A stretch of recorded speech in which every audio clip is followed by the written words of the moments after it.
Hello, everyone, and welcome. I am Alison Kirkland, and we have a great turnout for today. So we're just going to let everybody in. So we'll wait for a couple of minutes so that everybody is here, and we will begin shortly.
Well, hello again. We're still getting a few people joining us, but I think so that we can stick to our schedule, we're going to get going. So good morning and welcome. Well, I guess it's not morning for everyone, so hello, and welcome to the final installment of the 2021 Women's Entrepreneurship Knowledge Hub Entrepreneurs Annual Conference, which we are very pleased to be presenting with WEKH and the Women's Enterprise Organizations of Canada. Today, our focus is on the state of women entrepreneurship in 2021. So as I mentioned earlier, I'm Alison Kirkland, and I'm CEO of the Women's Enterprise Organizations of Canada. And I am so delighted to be here and that you are all here today and joining us. For anyone wishing to listen in a live French translation, please select the interpretation button that is on the bottom right of your screen and choose the French translation option. So to begin today, I will acknowledge that the Women's Enterprise Organizations of Canada is located in Treaty 1 territory on the original lands of the Anishinaabe, Cree, Oji-Cree, Dakota, and Dene peoples, and in the homeland of the Métis Nation. The regional hubs and our partners in the women's enterprise ecosystem across Canada similarly gather on the traditional territory of many Indigenous nations who have cared for the lands since time immemorial. So let us take a moment to recognize the many traditional lands on which we are connecting and acknowledge with gratitude and respect the many First Nations, Métis, and Inuit peoples whose footsteps were the first to mark these lands. So the Women's Entrepreneurship Knowledge Hub, or as many of you know, referred to as WEKH, works across the country in English and French through its 10 regional hubs to share research on the resources for women entrepreneurs in Canada. Drawing on the expertise of a network that includes more than 250 organizations, WEKH also hosts and supports programming that highlights opportunities and best practices for women entrepreneurs and the organizations that support them. Like this, the Women's Entrepreneurship Conference event series, which is wrapping up today. The Women's Enterprise Organizations of Canada is a very active collaborator in our country's women's entrepreneurship ecosystem. Our members work at the grassroots level, delivering services to women entrepreneurs across the country. Through their hands-on work, we are connected to the real-time needs of women who are starting and growing their businesses and having dramatic impacts on the Canadian economy. The Women's Enterprise Organizations of Canada works to provide our members with learning, resources, mentorship, and events so that they have the resources they need to support the women entrepreneurs they work with each and every day. Both the Women's Enterprise Organizations of Canada and the Women's Entrepreneurship Knowledge Hub are very active on social media and we encourage you to follow us. So check out the links that have been dropped into the chat box. I know they're going in there shortly.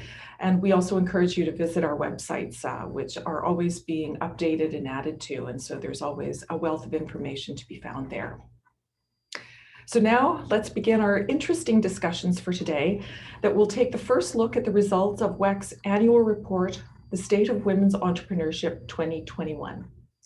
This report synthesizes government, academic, and expert research to highlight some of the structural barriers facing diverse women entrepreneurs in Canada and examines how the COVID-19 pandemic affected women. And so we've heard so much about that and know there have been tremendous effects taking place or that have affected women across our country.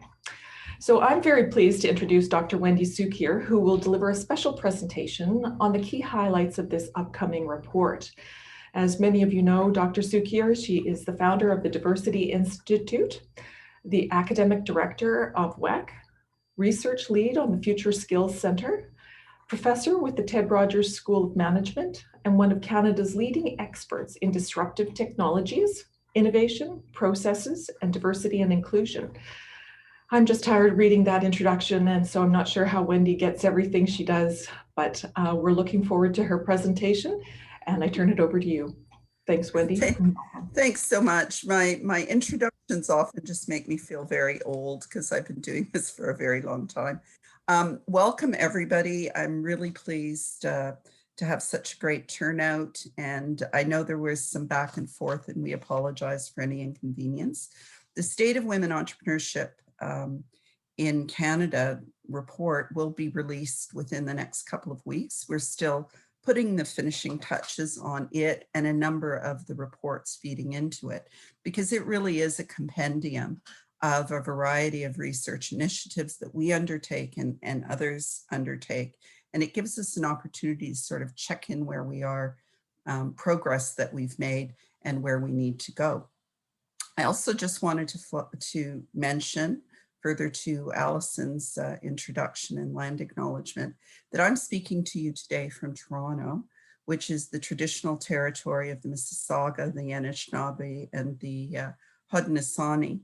And we think that acknowledging the land that we're on is critically important, as is applying a lens which considers Indigenous peoples in everything that we do. And so at the Diversity Institute and at the Women Entrepreneurship Knowledge Hub, this means having Indigenous leaders engaged with the projects, ensuring that Indigenous organizations are driving some of the research, ensuring that we have extensive consultations with Indigenous people. And when we look at inclusive innovation, we ask ourselves what the implications are for Indigenous women. And so hopefully that will come out through the presentation. I am now going to say those infamous words. I will share my presentation, and it's going to take me a moment just to ensure that that actually happens in spite of my best interests. So just one moment, please.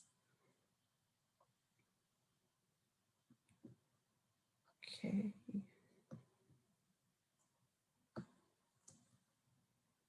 As often as I do this, I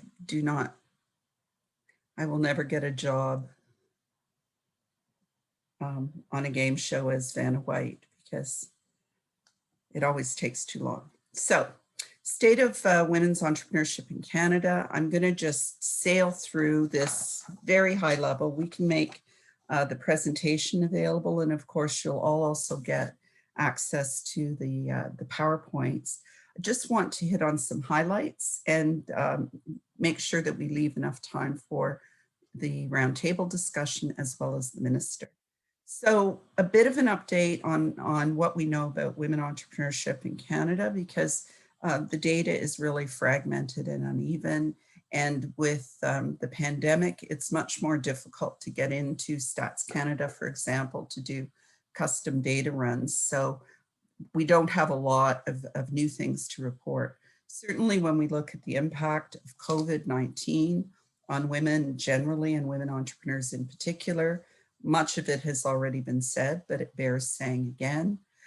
We have done deep dives into different aspects of intersectionality, and I'll talk about those results. We've also started to really try to unpack issues of evaluation and impact, and what happens when we apply a diversity and inclusion lens to thinking about what the results are of the investments in the women entrepreneurship strategy broadly, as well as the activities that many of us are engaged in. And then I'll talk a little bit more about our sort of conceptualization of an inclusive innovation ecosystem. And the last session that we hosted, I thought was really interesting in terms of framing some of that discussion. So just to remind those of you who perhaps weren't involved, I think if I were to identify one single finding out of last year's report that really has driven and informed our work through the past year, it's these first 2 points. About 15.6% of small medium enterprises in Canada are majority owned by women. That's slightly dated, but that's the most recent data available. However, if we think about entrepreneurs, not just as people who are self-employed, not just as people who own SMEs, but also as people who are self-employed, we see that increases to 37%. Why is this important? First definition gives us 114,000, give or take, women entrepreneurs in Canada. Second definition gives us more than 1 million. And when we look, and I'll talk more about this later, but when we look at specific populations, Indigenous women, immigrant and refugee women, Black women, they're far more likely to be self-employed than they are to have incorporated businesses. And that frames a lot of the discussion that we will have about where some of the systemic barriers occur, because many of the programs, the whole ecosystem, I would argue, in fact, was designed by men for men.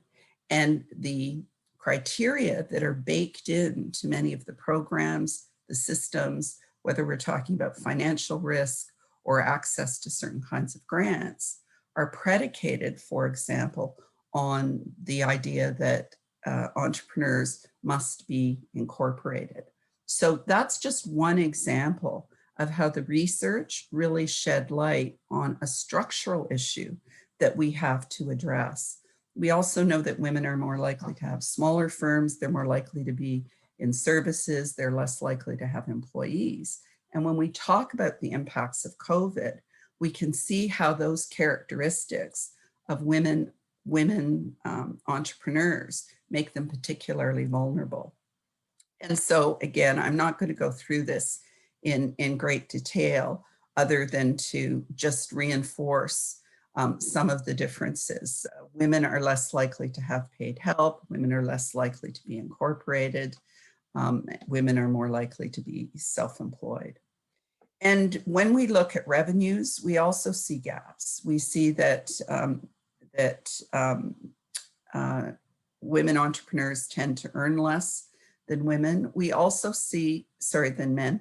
We also see that women using e-commerce, however, tend to have better earnings, and that is one way to close the gap. And so when you think about the impact that COVID has had in terms of accelerating digitization, it's not surprising that in spite of the devastating impact that it's had on some sectors and some businesses, others have actually grown during the pandemic.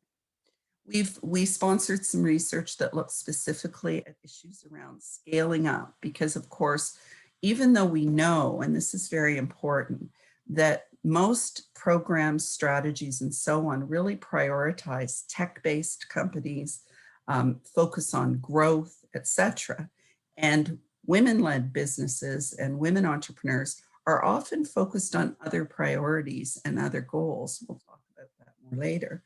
It is really important to understand when women-led businesses scale up, what the factors are that help them scale up, and what the barriers are that they face in trying to scale up and grow. And it does look like the evidence shows that women trying to scale face far more barriers than men. And in fact, the percentage of women, the percent of women ownership of a company is negatively affected with growth. So we have to dig into that in more detail. And we also sponsored some new research, which a graduate student did as part of their thesis, looking specifically at the high end, the unicorns, or what he termed soonicorns, which were companies that potentially could crack that billion dollar barrier. And interestingly, there were a number of women-led businesses and even majority women-owned businesses that would fall into that category. And we'll be looking at them in more detail.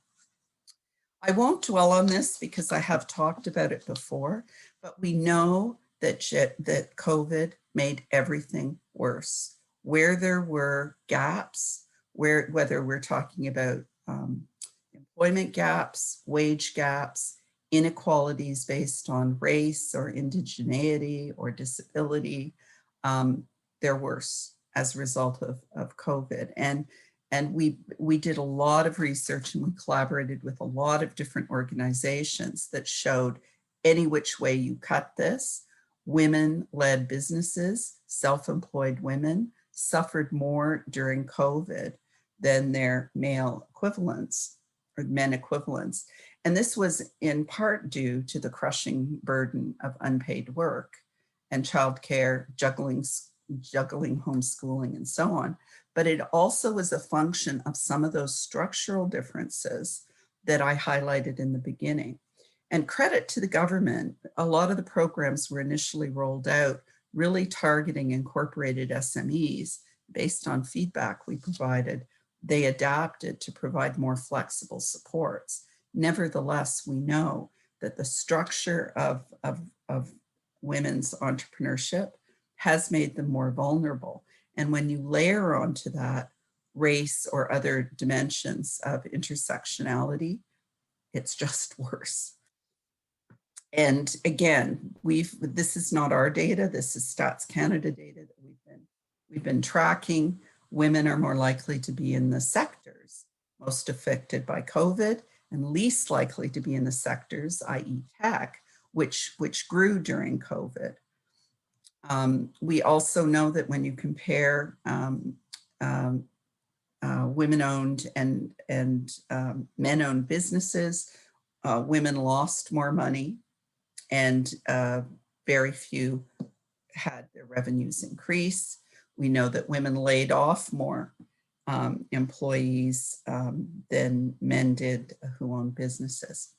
So then we did a deep dive into different aspects of intersectionality. And like many others, the Diversity Institute has been tracking issues around racialized people, whether we're talking about racialized people in leadership roles, whether we're talking about access to employment, whether we're talking about entrepreneurship for more than a decade. However, what we've started to do in the last 5 years is unpack that further to look, for example, at Black employees, at Black leaders, and at Black entrepreneurs in more detail, because it's very clear to us that and has been since we did a study on racialized immigrants in Peel in about 2006 and the Black Experience Project a few years later, that the category of racialized people conceals huge differences. And we know that based on both experience in the workforce, we know that based on experiences with racism, and we know that based on research that we've done specifically looking at entrepreneurship. So we unpacked the data in our Diversity Leads study, which found that of 1,600 corporate board members across Canada, there were 9 Black men and 4 Black women. And that underrepresentation at the top of the pyramid is a function of many factors, at other levels. And we've been looking in more detail with partners like the Black Business Professional Association. You'll hear more from Nadine, for a couple of years, specifically at the experiences of Black entrepreneurs. And next week, we will be releasing what we think is the largest ever study of Black women entrepreneurs in Canada that looks at the experiences of 700 Black women entrepreneurs. So stay tuned for that. But I'll give you some of the highlights, which won't come as a surprise. Again, Black entrepreneurs are disproportionately impacted by COVID-19.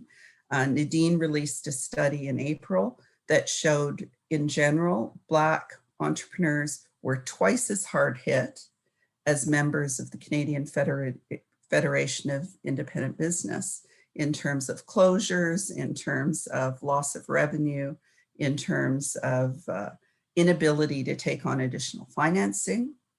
So twice as hard hit and half as likely to be able to get access to resources to help.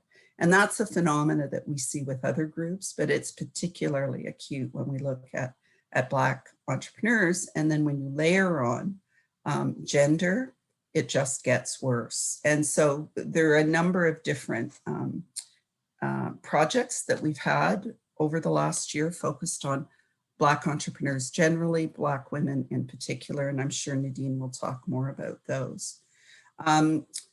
No surprise, 3/4 of the respondents indicated they face barriers in financing, and the cost of borrowing was also an issue. I mean, some, again, Nadine can talk about, were borrowing at 25% in order to grow their businesses.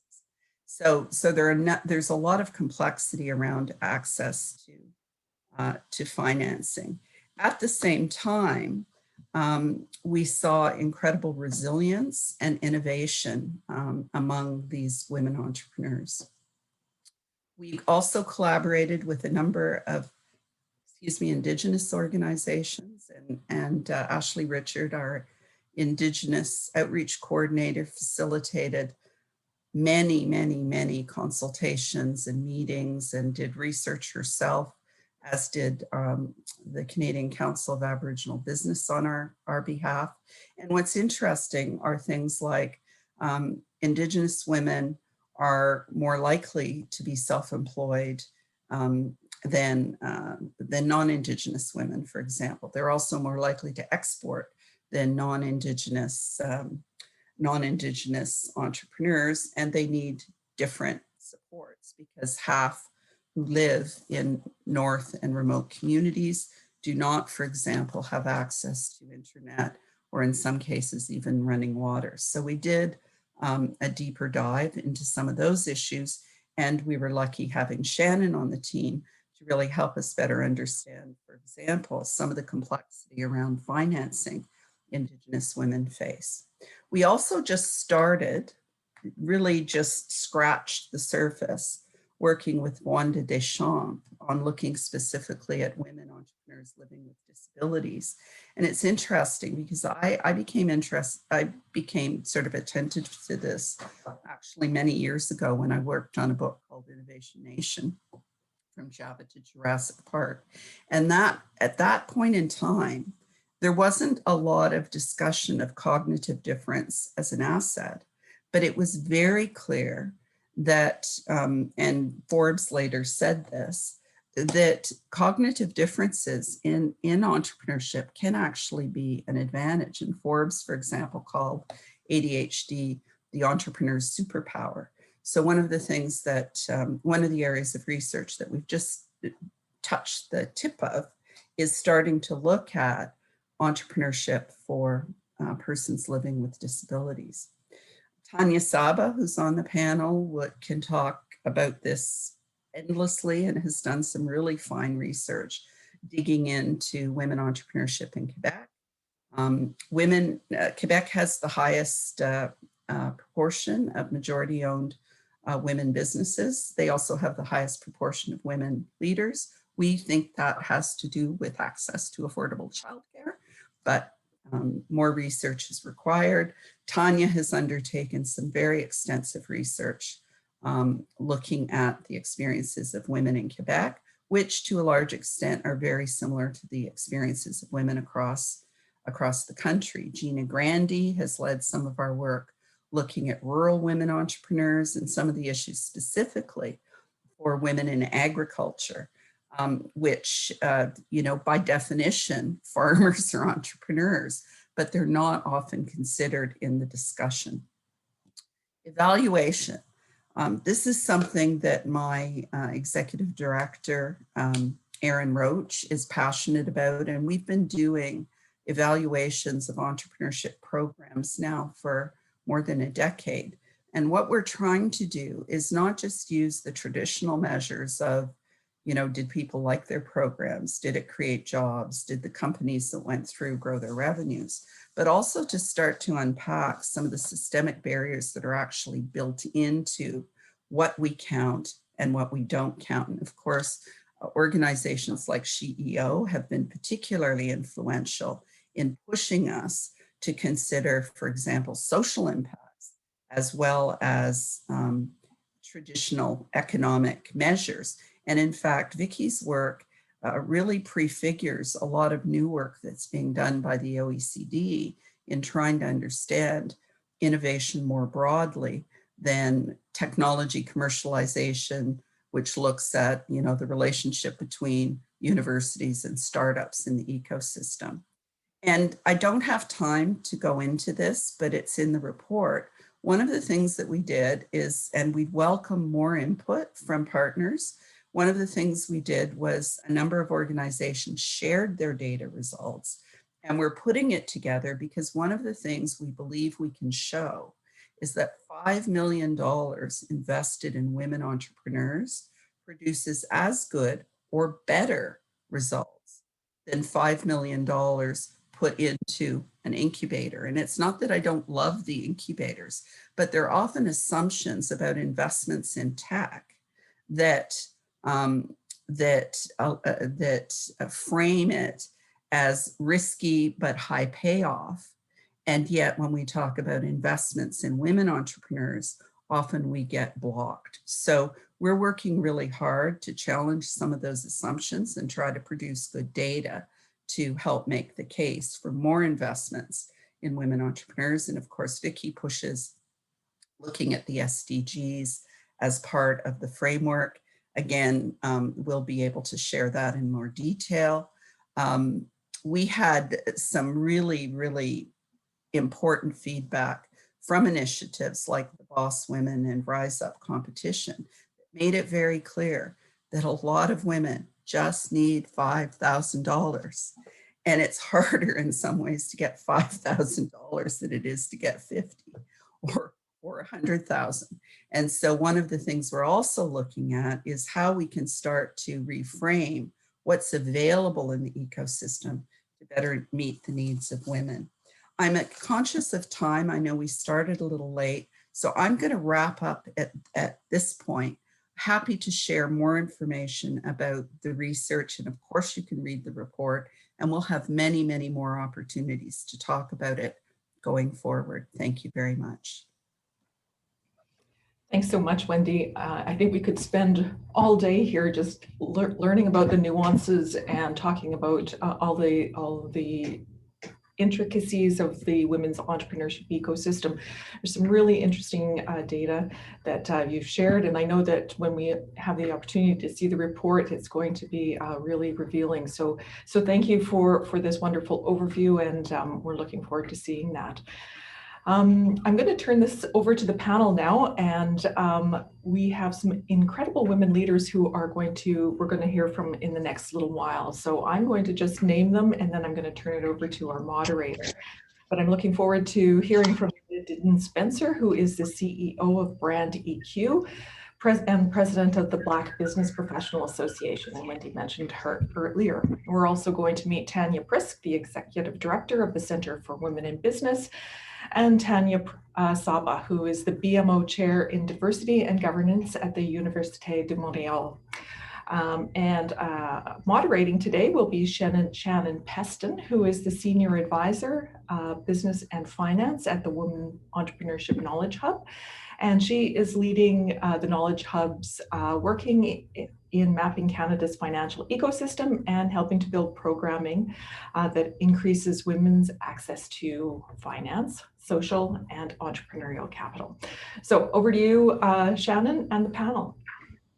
Alison, well, thank you very much. And okay, panelists, what a month we have had of insightful conversations, and I'm looking forward to this panel bringing us home in our last series in this conference. And I'm going to start with you, Nadine. I'm going to ask each of you to please share a little bit about yourselves, your organization, and the work that you are doing in the women's entrepreneurship ecosystem. Nadine, I'm going to start with you. And Nadine, I've got you on mute there. There we go. Hi, thank you so much for having me. It's always so great to be in these discussions. I'm Nadine Spencer. I'm the president of the Black Business and Professional Association, a 38-year-old organization working to address equity and create economic opportunity for Black entrepreneurs. And how do we do that? We do that through our programs, and we have a variety of different programs. You know, as you've heard Wendy talk about the Rise Up Pitch competition that we just did, we run the incredible Boss Women Entrepreneurship Training program that we've been, proudly supported by WEKH, and a host of other programs for entrepreneurs. Really looking forward to this discussion. Loving all the great work you and your team are doing, Nadine, and I'm going to pass it over to Tanya. It's not often that we have two Tanyas on the call. So Tanya P., I will start with you and ask you to introduce yourself and the work that you're doing in the WESC ecosystem. Thanks, Shannon. I am Tanya Priske, Executive Director of the Center for Women in Business, and we're a 29-year-old organization that has been supported generously by the Government of Canada through the Atlantic Canada Opportunities Agency, and we call Mount St. Vincent University our home. Really, our vision is to see women-owned businesses have equal participation in the entrepreneurial ecosystem, and we do that by working with women along the full continuum of entrepreneurship, from startup to succession planning.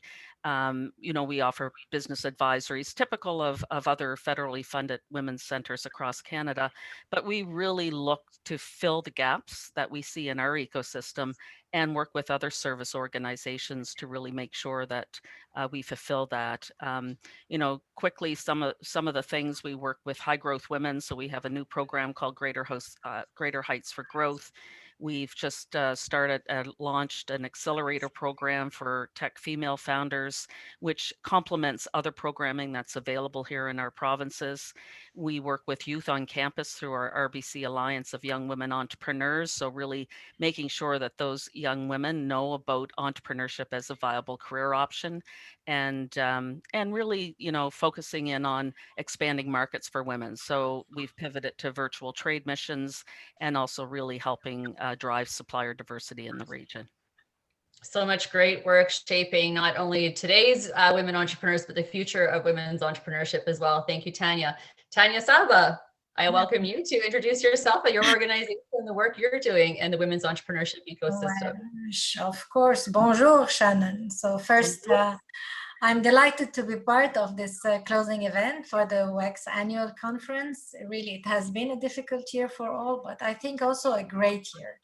I would say for the project itself and for the hubs all over the country that have fully contributed to advance the work in the women entrepreneurship. So I'm the lead for the Quebec and the Francophone communities of Canada hub within the WEKH. It was a year where we succeeded in putting together a network, inviting all of our partners and stakeholders to support us in meeting the challenges that were brought also up by COVID-19.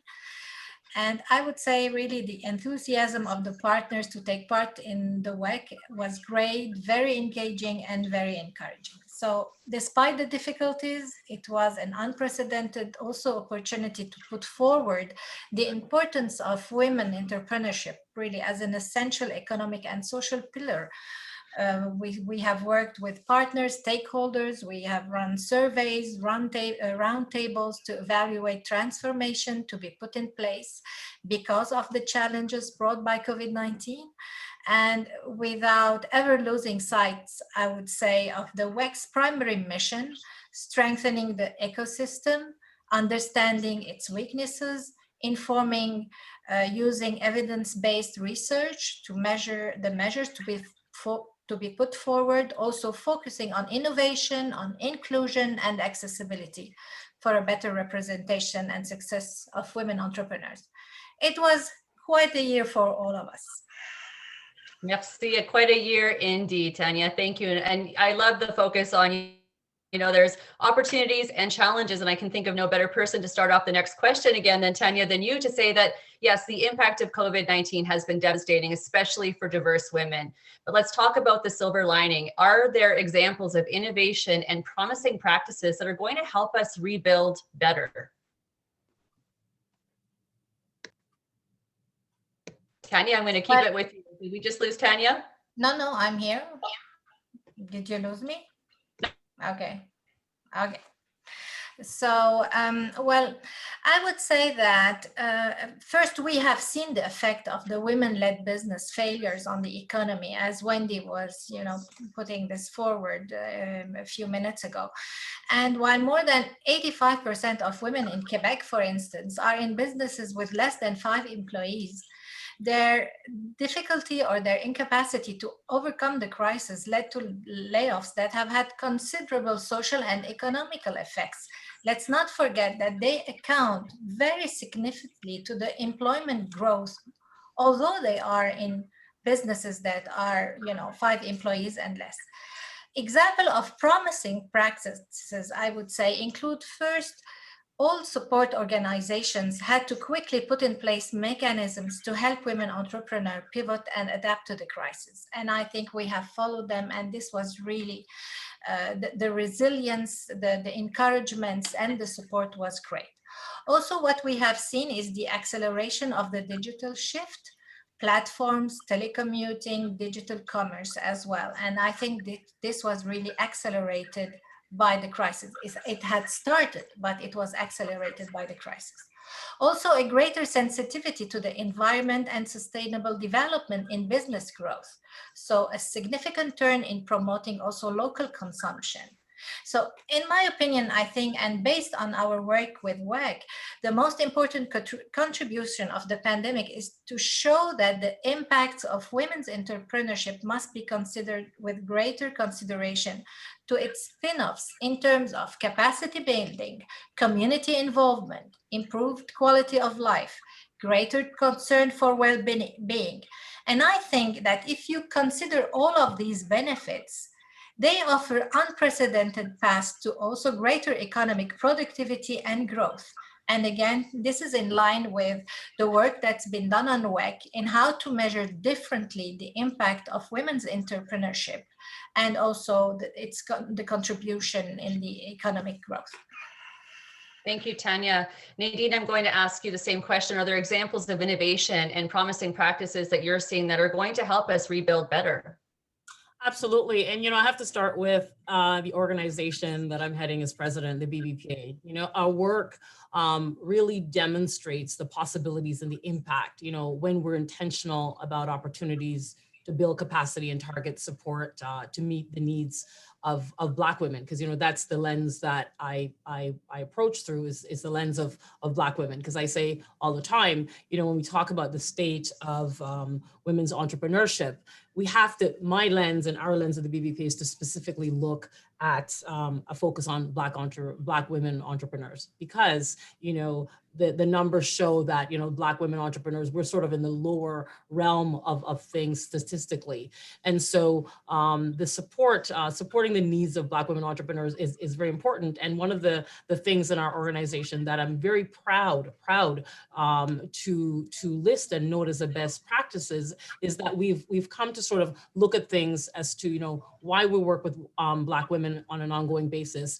And, we share stories, we come together. It's interesting. One of the funders that we had pulled away their fund from us because he says, you focus on Black women too much, you talk about Black women too much. And they went through all their newsletters to point out to all the stories we told about Black women. But based on the data, we recognize that we have to pull and we have to push for this particular sector in our society that has been, disproportionately impacted. You heard Wendy say it and Tanya say it about how women have been disproportionately impacted, and of course Black women in that way. When you look at Black women entrepreneurs, we need access to financing, skills development, and help navigating supports and coaching. But what we've done is tailored a program called the Boss Women Entrepreneurship Training Program that is tailored to those specific needs. We have 125 women that show up each week, and we talk about, how to do your business plan, how to navigate, grants for entrepreneurs, looking at policies, how do we work to mobilize and encourage, government and organizations to, implement anti-racism training and awareness for decision makers. And so, I'm really proud of the work that we're doing. And then also the Rise Up pitch competition that we had done a few months in February, also 700 women, Black women from across the country was able to participate. And not just that, there was a cash prize of $10,000 for each of the winners, but we had coaching sessions, we had workshops, and still today the BVP offers mentorship sessions to the women so they can continue with the resources that is lacking for them on their entrepreneurial journey. So these are some of the things we've done, and I have to champion my organization for that. And also looking at data, just the study that we had done with WEKH in February on a focus on Black women entrepreneurs. Again, without data, we're not able to find solutions to the challenges that our entrepreneurs are facing. And so again, I'm very proud of that work. And we're really leading with our partners to make pivotal change in this area. You mentioned such an important part, this whole wraparound services is more than capital. And Tanya, I'm going to give you the last word on this question as well, but what examples are you seeing of innovation and promising practices that are helping us rebuild better? Tanya, you're on mute. I echo Nadine and Tanya's comments, and certainly see that in our region as well. And I think you're right. The Women's Entrepreneurship Strategy and WEKH has allowed us to look at some best practices and include them in our regional work that we do. One of the challenges I think that the Women's Entrepreneurship Strategy pointed out was increasing the number of women entrepreneurs, or doubling it by 2025, and that's been a challenge. But certainly, so we've been kind of focusing in on women and underrepresented groups that we know are successfully conducting business kind of on a side hustle, but they're not on our radar screen. So we've been really working hard to include them and to understand their needs. Working with immigrant women also as well through the Startup Challenge with Ryerson, that we have really learned better what they need in terms of starting a new business here in Canada. And I think during COVID, we really saw it when we discovered that a group of Black hairdressers had gotten together to form a support group to help them get through COVID, and they never reached out to us. And so we want to make sure that they know that we're here. And so I think it's really about further building the networks, making sure that every woman in our region knows that there is somebody there to support them. Thank you for that, Tanya. We've got time for one last question. And I want to ask each of you, obviously thought leaders in women's entrepreneurship, and getting your take on what are the 2 to 3 things we should be prioritizing as an ecosystem to ensure that we continue to grow women's entrepreneurship here in Canada. Nadine, I'll start with you. Yeah, I say, we should tell the stories of women, One of the things I love about the See It, Be It campaign is that we're able to see ourselves in in many different spaces across many different spectrum and industry, because we can't be what we can't see. And the reason why, the data is so important and the research is so important is that we're able to see other women in the space and to show the gaps and to then find a solution to bridge those gaps. And, I think also speaking the language, when we look at our audience, which is women and Black women and diverse women, we have to be able to embrace a language of culture and inclusion and equity, as we are building stories and campaigns and policies that include all women. Thank you, Nadine. Tanya P, anything to add here with respect to, I know you've got things to add, I shouldn't say, do you have anything to add? But what do you think, 2 to 3 things that we should be prioritizing to continue to grow women's entrepreneurship? I'm sad to say that we're still talking about this 11 years later after a task force study said that financial support, access to capital is extremely important for women. And along the full spectrum of entrepreneurship, really, we as I mentioned, we did a startup challenge with immigrant women recently with Ryerson University and the Diversity Institute. And one of the winners won a $5,000 cash prize. And she was so overjoyed that she was able to actually open her business. She was able to pay her insurance. She was able to stock her shelves. She hired a young woman to help her with her social media. So I think those small micro grants that are hard to find these days. We can find them in every other country except probably for Canada. And I think we need to focus in on some of those important small cash contributions that can really leverage a woman to move forward. And I think access to markets, really building on supplier diversity in this country, ensuring that large corporations down to local businesses are engaging locally, that they're bringing in diverse suppliers to really help grow the economy. Yeah, great points. So I just want to keep focused on that micro lending space is so incredibly important. And we see so many women that $5,000 makes a huge impact in their business. And especially when you think about most of the women entrepreneurs in this country are micro businesses, that $5,000 goes a long way. Tanya, Saba, I'm going to ask you, what are the 2 to 3 things that we should be prioritizing to continue to grow women's entrepreneurship? Sure, where again, in line and echoing what Nadine and Tanya have just said, which I totally agree with, and very quickly, I would say first, keep watching the system, analyze barriers, and just put them forward, explain them, because it's the only way that we can overcome them, and so that we are sensitive to what's happening out there. Second, sustain the digital shift and capacities to pivot with a social and ethical conscience. And I think that this is what women entrepreneurs are looking forward to. And third, really support an inclusive initiatives in promoting success for all women entrepreneurs. The See It, Be It campaign is a great example.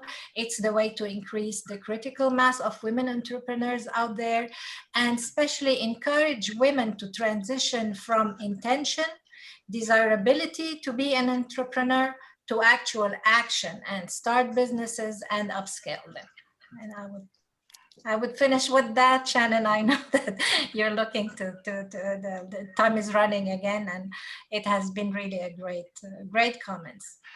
Well, thank you. And I know that we are waiting for the Honourable Mary Ng to join us, and I'm just waiting for the cue that she's on the line with us. So I think we have a moment to ask another question as we wait for Minister Ng to join us. And I'm going to ask maybe, we keep talking about access to financial capital as being a barrier for women, but beyond access to capital, what other things can we do to be strengthening the ecosystem? You know what, Tanya, Saba, I don't think I've started yet with you first, so I'm going to put this one to you. Okay, well, I would say maybe one important point is that women continue to be more invested in retail, healthcare, social support, arts, and recreation. So we certainly need to increase the attraction to STEM fields. However, and in line with what Wendy says regularly and WEKH research, we must not lose sight of the fact that women are invested in fields entirely conducive to innovation. So once we consider that they may not be developing new technology, but are highly prone to applying them, So investments to assist them in this regard would really prevent them from being excluded from generous funding programs and would improve their accessibility to invest in innovation, in products, goods, services, and processes also for manufacturing all their delivering goods and services. I also think that visibility campaigns, as I said, builds an accessible database. The See It Being campaign builds really an accessible database for women entrepreneurs. So it reinforces all the efforts of support organizations, financial institutions, large consulting firms, and put forward really the recognition programs to increase the visibility of women entrepreneurs. So, you know, having this this database, it can be used again as a pool to challenge stereotypes, to disprove the absence of women from certain sectors, because it's not true, to express more clearly also the past, the successes, but also the barriers that they encounter. And these are data banks for the media, for interviewing more women entrepreneurs in various sectors, also for greater visibility so that they can be consulted by government for programs, public decision makers, and avoid some blind spots. So I think this is really very, very important. And I would say as a third point, maybe to just finish with that focusing on changing the entrepreneurial culture also is very important to reconcile it with more feminine and an inclusive lens. I love it. Tanya P.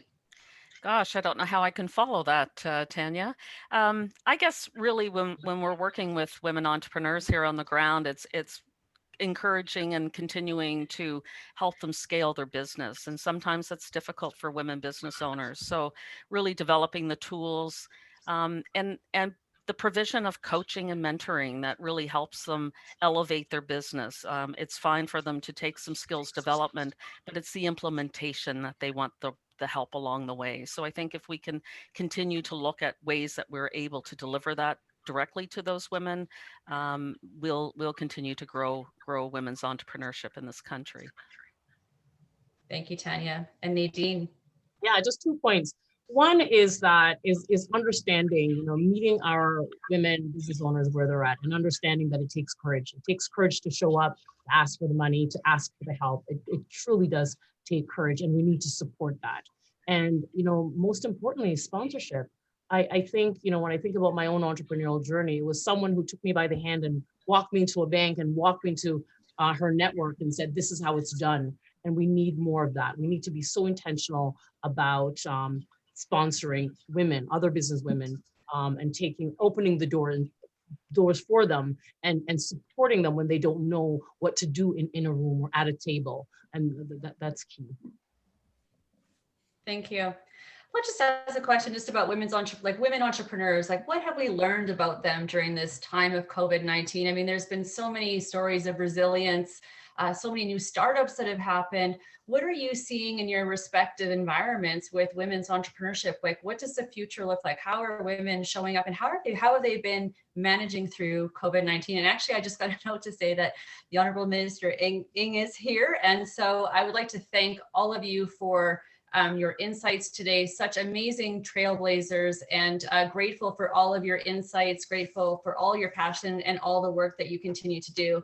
I think for me, one of the aha moments today was just a continued lens that women are not a homogenous group, and that we need to continue to take that intersectional lens in the work that we're doing going forward. And so I'm really looking forward to introducing Minister Ng. And do we have her? I do see her on the line. So it is my pleasure now to introduce the Honourable Mary Ng, Minister of Small Business, Export Promotion and Trade, for special remarks. Over to you, Minister Ng.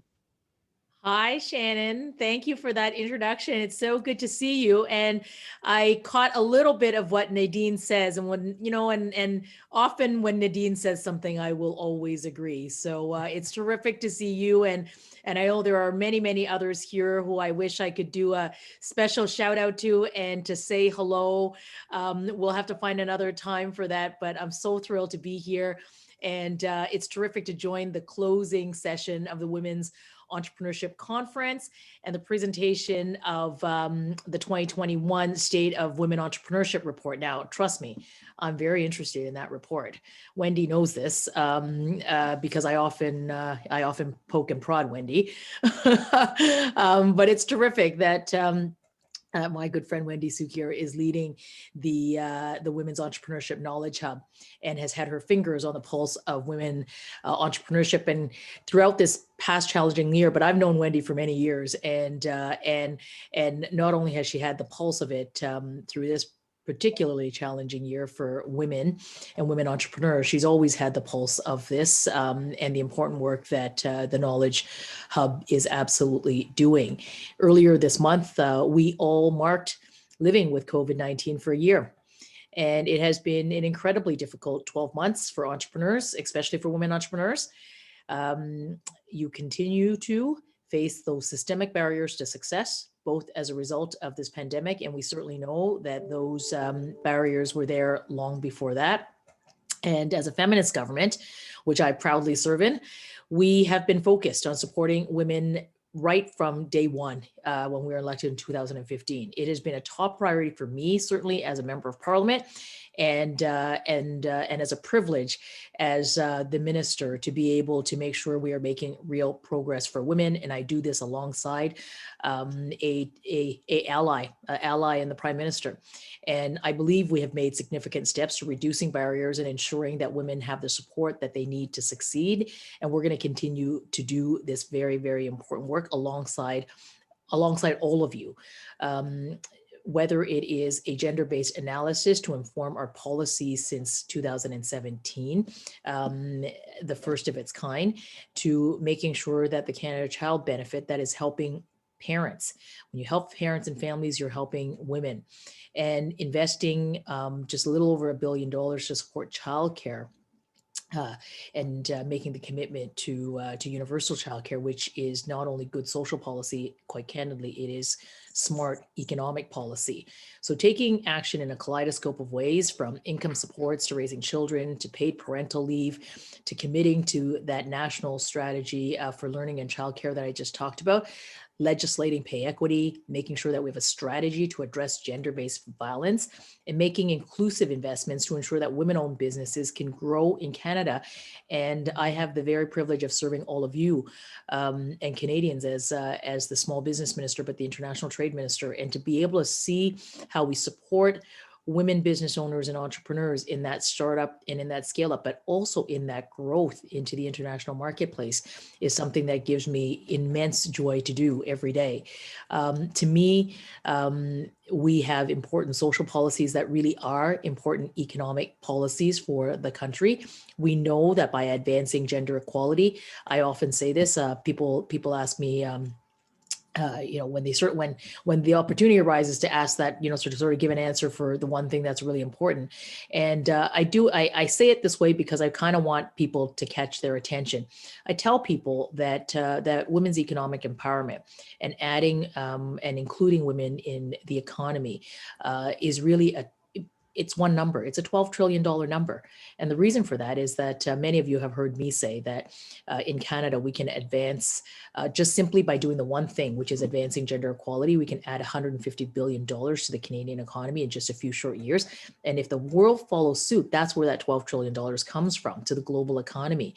So it's really important. And I take great pride in the work that I get to do alongside all of you, our partners, our allies, particularly in leading the Women's Entrepreneurship Strategy. Many of you are, if not all of you, are absolutely a critical part of this. And the Women's Entrepreneurship Knowledge Hub is a pivotal part to helping us understand the information and the data. The Knowledge Hub is connecting diverse ecosystems around the country, including partners like the Black Business and Professional Association, where I got to catch a little glimpse of that a little earlier. But whether it's FEMASA in Quebec or the Canadian Council of Aboriginal Businesses, there are many. And the hubs that stretches literally from Whitehorse to Halifax to Thunder Bay, Vancouver, Regina, Montreal, Calgary, Winnipeg. it's coast to coast to coast. It was designed that way, coast to coast to coast, in urban centers as well as in rural communities. Just making sure that there is that supportive ecosystem that is there for women entrepreneurs and women business owners. And I'm so thrilled that the Knowledge Hub, the Women's Entrepreneurship Knowledge Hub, which I will call WEKH because everyone calls it WEKH, but that WEKH brings together. You bring together 200 organizations, thousands upon thousands of women entrepreneurs. You're sharing experiences, you're sharing expertise, you're sharing resources, you're sharing those experiences that also are learning experiences. Not everything is smooth and not everything is easy, but we're also problem solvers. I know you all are problem solvers. So this is terrific. The WEKH is a key piece of the work to help even more incredible women and entrepreneurs and business owners succeed. And while this year is certainly different than in 2018 when we launched this, and we are in this she session where a greater need has surfaced. The need was always there. A greater need has surfaced. So I'm really thrilled that my colleague, who is the first ever finance minister, but deputy prime minister, we worked together so that an additional $15 million was provided to the ecosystems of support, so that they had just a little extra bit to work with to help all of our terrific women get through this challenging year. So despite its challenges, I also think there's an opportunity to build something better.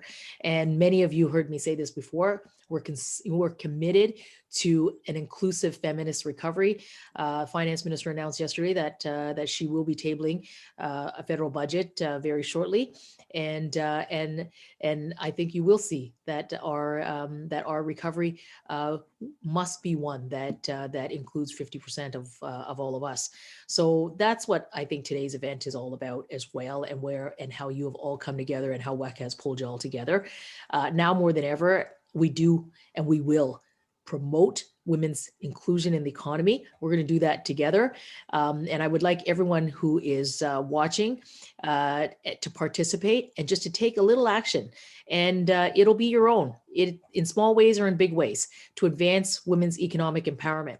There's a lot of hard work still to be done, but know that your government is here. I'm here. We're committed to building, we're committed to a feminist recovery, the one that builds back better.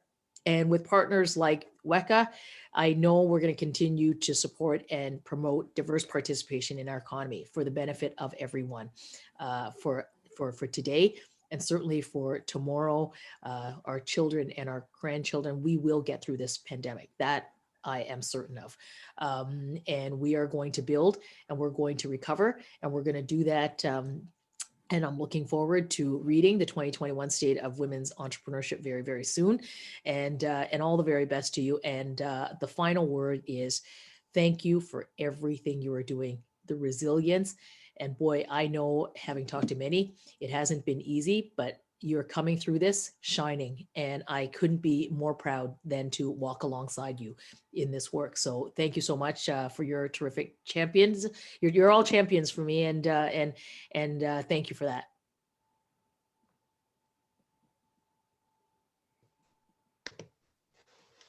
Thank you. And I'd love to bring back Wendy Cukier here for some closing comments. Wendy. Can't seem to get my camera to come on, but you know what I'm like, Minister. Thank you so much. I just wanted to say, because I know you're triple booked, I just wanted to say that we really appreciate your support. And I also wanted to say that I think it's important to note that as the child of entrepreneurs, as the child of people who you've seen face challenges, you have a real visceral understanding, not just of entrepreneurship, but also of the importance of intersectionality. And I think that comes through in everything that you do. And for us, it's really, really important to make sure that we have that dual perspective, which is the feminist perspective, but also that constant attention to diversity and inclusion. So thank you for all that you personally do. And, you know, I have said this without bias. The Women Entrepreneurship Strategy is first in the world because it not just has said we're going to invest X dollars specifically in women entrepreneurs, it's made that commitment to a whole of government approach.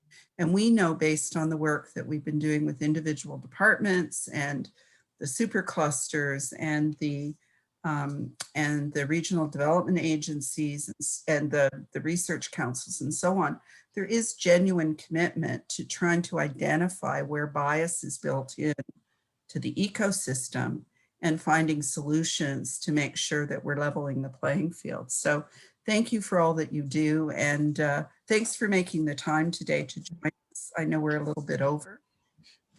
Thanks. And Thanks, Wendy, and everybody today. And I'm looking forward to reading, and I'll chat with you soon. Great. Okay, bye. Bye. And with that, thanks very much to everyone who was able to stay a little bit late. We really appreciate your participation. There will, as always, be follow-up. And listen, in the follow-up for this session, we're not just looking for your feedback on the session, but you still have a chance to shape the final version of the State of Women Entrepreneurship. And it was quite helpful in the chat and in the Q&A. People were posing specific questions. So please, please, please feel free to do that when the evaluation comes out, because we still have time to tweak and we want to make sure that the research that we're doing actually helps drive change and actually reflects people's lived experience, not just the numbers. So thanks again to my amazing team, especially to Megan Trush and Stephanie Day, who have been working round the clock to try to keep all this together. The great panel, and of course, our wonderful moderator, Shannon Pestun, who is always a pleasure to listen to. So thank you very much, everybody, and you'll be hearing from us.